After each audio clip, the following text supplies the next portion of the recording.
Iriarte very strongly now. Morelli just really wants to make another move back on Pratama as Daniel will come across the line leading this race. Veda looks just behind him. They do. Other riders are off the track. You see the scrapes on the asphalt there as that sort of happened. And get through again. He clearly thinks he's got better pace, doesn't he? Yeah, he does, yes, absolutely. A bit of a twitch you're allowed to do once, but you can't do it twice, 3 times, etc. So Van Kruyten track limits warning. Track limits warning. And, you know, as I say, Marco is capable of anything, anytime, any weekend. They come towards turn 1. It's going to be Iriarte leading the way. Veda up the... Well, we've had them for Brown, Daniel, Tassini, Karpushin as well.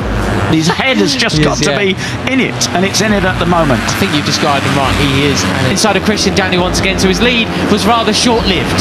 Yeah, and they've broken away, the group has broken away. On and Yane, just 3 laps remaining then. Now with 5 guys... Enigma, isn't he? He's one of those riders you just think on his given day, fastest in... Miroslav Karpushin is back there in 6th place, and that's the rest. You still can't really have a last lap plan. I've talked about this with Brian Iriarte several times through the race, no question. Great pass by Veda Pratama up into 2nd place of the field. I wonder if these leading group of 5 are going to hang on to it. Gonzalez had a big... Yeah, and he says, you know, you can think about what you might do on the last lap, but really you've just got to deal with behind Brian Iriarte. And then Dan Gonzalez really lost out. He's been properly pushed back now. Morelli moved to the front end then. He did, didn't he? He collected that up just in time to turn it right, whatever happens. And he says, I just do whatever I can at the time. And of course, you know, that's through into 3rd as well. A couple of riders I want to keep an eye on. Peter Karpushin in 9th. He had good pace last, but he lost a little bit of ground, but I think it could have been a lot worse. Karpushin's absolutely exactly what happened yesterday. He didn't know coming down the back straight that time around. Then you've got Benyat Fernandez and Christian Daniel, 10th and 11th. Not seen too much of them this absolutely on it, isn't he? He got a podium last time out in Saxon. He's got Dinesh for company.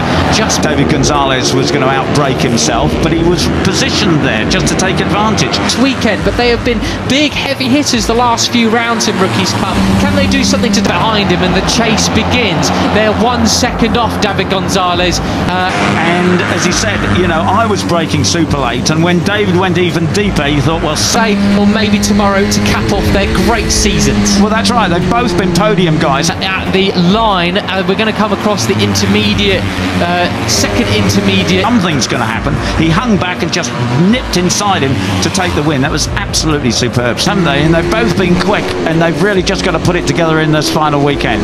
Ramadeepa now near enough, or on the exit of this corner. We'll see whether that gap is coming down or not. But the lead... Brian, the last of the late breakers here as well in towards turn 8. He guards his line. Fastest rider on track then, just in the back of this group. Dinesh still in 7th place, not able to make in quintet. If they want to just have a race of their own, it's in their best interest just to add superbly commanding out front. You can go off track there, that's blue, it's not green, that's all fine. Any inroads on Mitani just ahead of him? Well, it looks like he had, but Mitani just pushes him way wide. Absolutely pin it, because they've got Karpushin and Dinesh hot on their tails. And if you saw the orange... it's all starting to get a bit tasty now. Gonzalez push back a little bit. Mitani give a bit of pressure, it forces him well wide, and Joel Pons has unfortunately gone down at turn 15. Oh, it's been a torrid... tape come off someone, got pulled off one of the bikes there, and another bit lying on the road. That is the tape. Oh, Veda! Yeah, as I say, I think that is still... Good year for poor Joel. He looked really good in practice, didn't he? But qualifying didn't work out for him. No, they have on the radiator at the start of the race, as the temperature rises, the riders can pull the tape off and give them Zen Mitani not fighting his way, not sticking his elbows out at the moment. There's 3 laps. He did look good in practice, but he just had a lousy both seasons. First season, second season has not worked out for him. He's got full cooling. There is Benyat Fernandez then. He was the fastest rider on track last time around. Let's go, 2.5 laps to go. I think as he's going to do the same as yesterday, we're going to see his best. More talent than he shows for sure. Morelli in 2nd place now, and he's put his head down chasing after Brian. 0.2 of a second quicker than your leader Christian Daniel, so he on the last couple of laps. So it's still Brian Iriarte that leads over Marco Morelli. Brian Iriarte, he's looking for his first win of the season. Ricardo Thompson could well be a threat later in the race, but what's for certain is these front 5 riders. David Gonzalez, disappointed not to win yesterday, so determined to do it today. In 13th position, he's another one of our podium finishers and front runners. It's just a bit off the board. Are just absolutely drilling it. They're not interested in a big pack race. They want to have. Tell you what, Brian is certainly was yesterday the most cunning of all of them. Well, in recent rounds in terms of his actual results on paper, but he is one of their own. Yeah, that's right. And Brian Uriarte and Veda Pratama are well able. Wasn't he? I mean, that's what it's about when you're just preparing for anything to happen.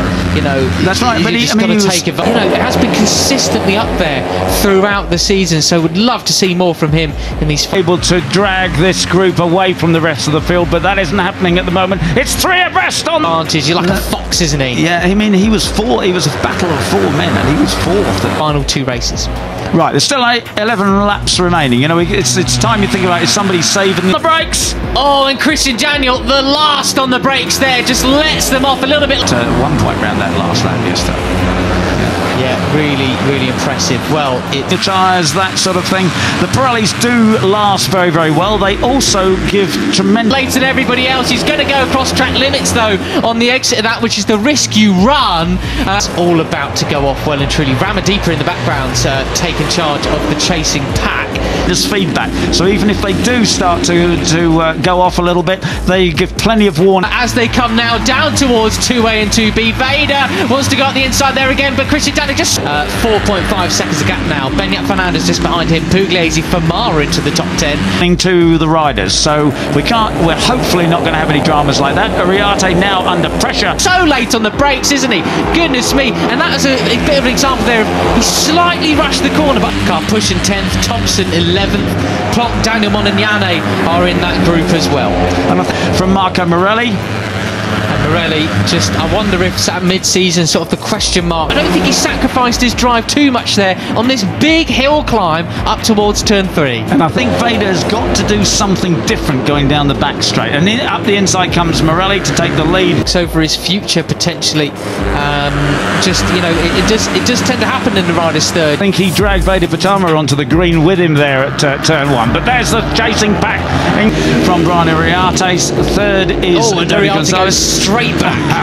Yeah, he does. All those questions of well, what next can sort of play on their mind, but he's definitely back to his old self. Including Benyat Fernandez, and they are closing in. They're visibly closing now. You don't need to see the too much. He will struggle. He won't, you know, down that back straight on the last lap.